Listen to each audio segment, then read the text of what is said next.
Я родилась в Беларуси. В Беларуси у нас два официальных языка – это русский и белорусский. Со своей семьей я всегда говорила на русском языке, потому что нету традиции говорить на белорусском языке в больших городах, но я могу говорить на обоих языках. И дома сейчас я говорю на русском.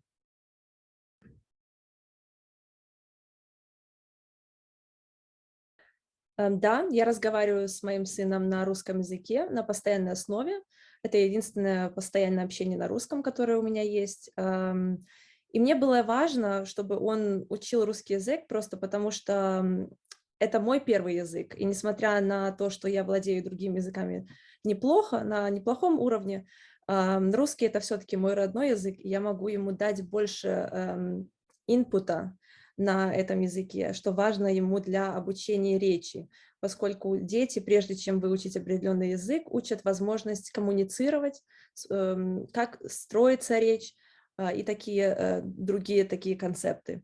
Поэтому мне было важно начать говорить с ним на русском, чтобы помочь ему овладеть речью в общем. А потом уже я понимала, что мы будем жить в другой стране, что он сможет выучить и другой язык, язык этой страны.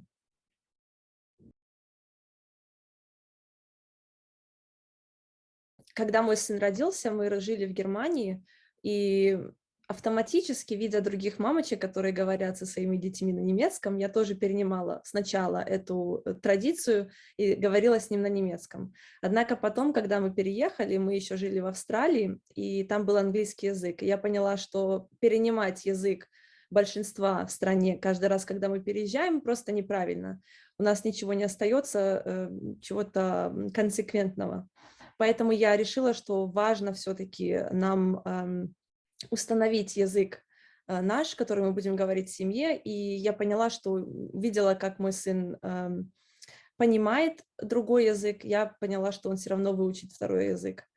И когда я сама переехала, я поняла важность первого языка и для себя тоже, потому что это все-таки часть моей личности.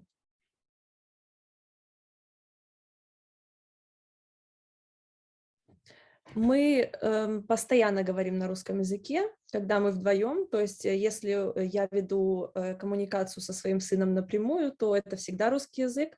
Если мы вдвоем, если мы ходим куда-то, где говорится на немецком языке, то я буду говорить и на немецком, потому что там будут другие люди, с которыми мы ведем эту коммуникацию. То есть зависит от круга общения. Если это только мы вдвоем, то только русский.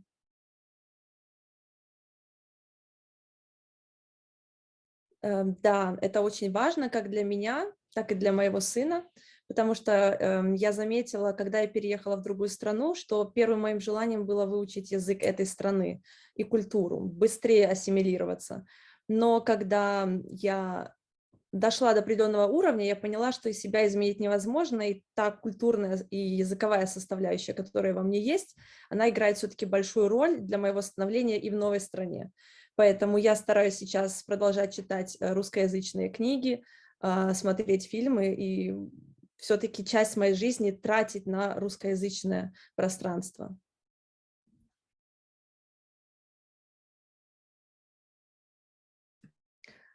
И да, я думаю, что это имеет свои преимущества, поскольку, во-первых, мой сын чувствует себя, скажем, в своей тарелке, чувствует себя хорошо, когда мы посещаем мою семью, моих родителей, родителей его отца.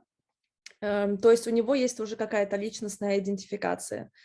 Во-вторых, я замечаю, что он уже может различать между разными ситуациями, когда нужно говорить по-русски, когда нужно говорить по-немецки, и это позволяет ему когнитивно профитировать. То есть он понимает, что не во всех ситуациях важны определенные аспекты. Поскольку у моего сына расстройство аутистического спектра, ему это изначально не очень легко давалось.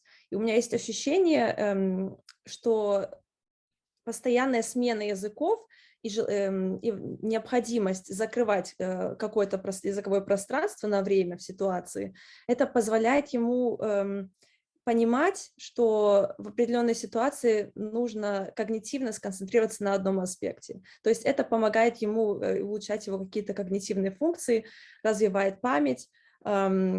Ну и, как я уже сказала, я с ним, как мать, с ребенком можем общаться на более близком уровне, нежели если бы я общалась с ним на другом языке.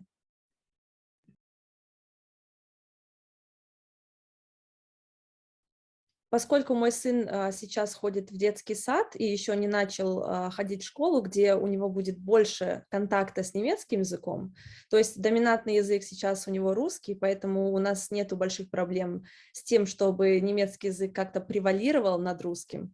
Поэтому на данный момент нету таких трудностей, но я думаю, когда он пойдет в школу немецкоязычную, я просто решила для себя, что несмотря на то, как он будет, он будет говорить на русском языке, я буду продолжать с ним разговаривать, чтобы он продолжал получать инпут из русского языка на ежедневной основе. Если на какой-то стадии ребенок отказывается говорить на языке, нужно создать ему, я бы посоветовала создать ему ситуации, в которых которые его будут интересовать. То есть, если ребенок интересуется животными, повезти его в зоопарк и обсуждать животных на русском языке, посмотреть какой-то фильм о том, что его интересует на русском языке.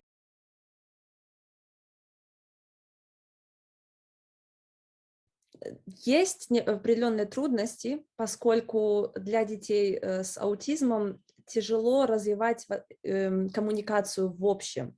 То есть, и поскольку эти дети часто имеют какой-то определенный интерес, важно дать ему основу, дать ему необходимость и мотивацию разговаривать. То есть если у ребенка какая-то тема, как я уже называла, животные, например, нужно заинтересовать его в общем в коммуникации.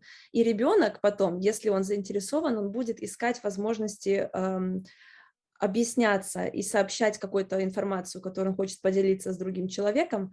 Поэтому нет на самом деле разницы, на каком языке это будет происходить. Если я говорю со своим ребенком с аутизмом на русском, он потом в другой ситуации, когда мы говорим на немецком, будет запоминать слова немецкие.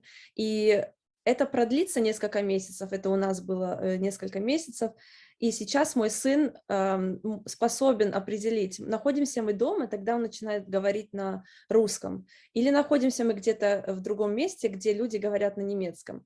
Бывает, что он начинает говорить на русском, но потом, когда человек продолжает говорить с ним по-немецки, он может перейти на немецкий язык.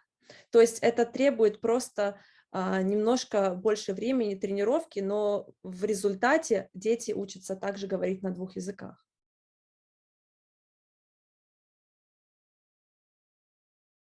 Я бы посоветовала родителям детей с аутизмом разделять либо между ситуациями, в которых вы говорите на определенном языком, либо разделять между лицами, персонами, которые говорят на разных языках. Если мама говорит, например, с ребенком по-русски, пусть папа говорит, например, по-немецки, если у папы родной язык немецкий. Чтобы у ребенка была ассоциация с определенной ситуацией, либо с определенной личностью, на каком языке говорить. Мой сын использует определенный способ коммуникации, так называемый PECS, карточки, на которых нарисованы какие-то объекты. И поскольку мой сын начинал использовать их, будучи невербальным, когда он не мог говорить, он давал мне эту карточку, и я, как человек, который принимает эту карточку как слово от него, я для него его вербализировала. Я говорила, например, это собака. И если мы были дома и между нами общались этими карточками, я говорила и говорю на русском языке. Если же мы находимся где-то в другом месте, в компании немецкоязычных друзей и так далее, я говорю для него «Hund» на другом языке. Также он может использовать эти карточки со своим логопедом, со своим эрготерапевтом в саду и так далее. Это дает ребенку с аутизмом универсальное средство для коммуникации, что им, детям с аутизмом, не так легко дается.